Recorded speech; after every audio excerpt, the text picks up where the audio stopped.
let me share the love story of how one day a French boy in California gets on a Zoom call with an Italian girl in Switzerland, and he puts more spit in his hair than he's ever put because he looks like a mess.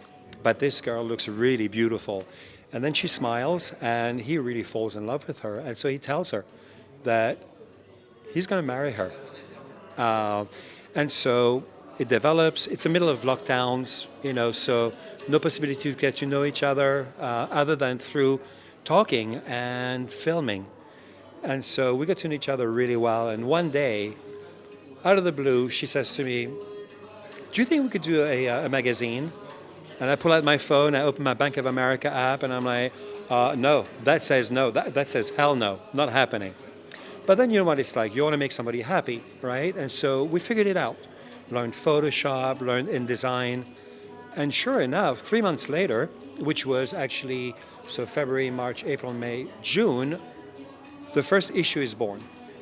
And it's just friends of ours who've been kind enough to give us interviews. So today, in beginning of February 2024, we're about to release a very special edition. Every year we do a special edition around love for Valentine's Day. And this year is very, very dear to us because it's called For the Love of Africa. We have a very passionate love for Africa, for the art, but for the people.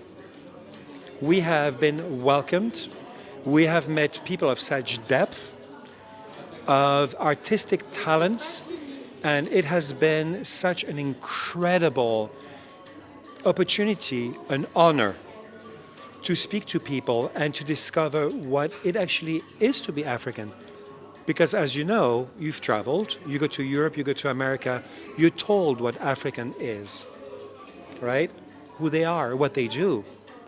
But then we got to discover it. And the more we got to meet people from Africa, from all over the continent, the more we fell in love. And so this is a very special edition.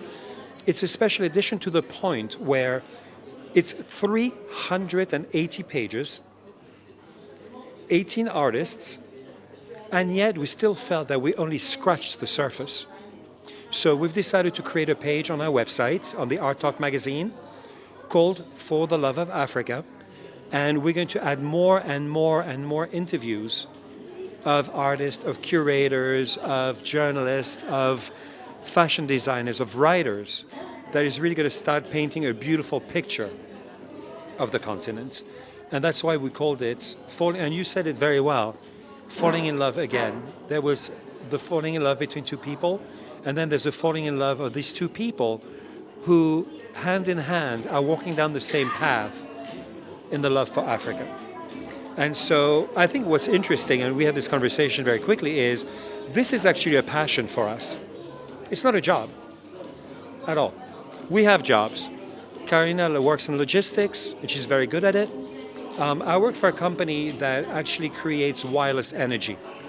And I know that you're thinking, oh, you're making the little pads for your iPhone. No, we don't. What we're creating is antennas that once we put the antennas around Marrakech, for example, you will never need to charge your phone again. You will never need to charge anything electric. Here's the best part. You will never have to charge your electric car again. Your car will charge as you're driving. And that's what I do during the week, 60, 70 hours a week doing that. And then we go home. And from 10 o'clock at night until 2, 3 o'clock in the morning, we work on the magazine. And then we start again all over the next day.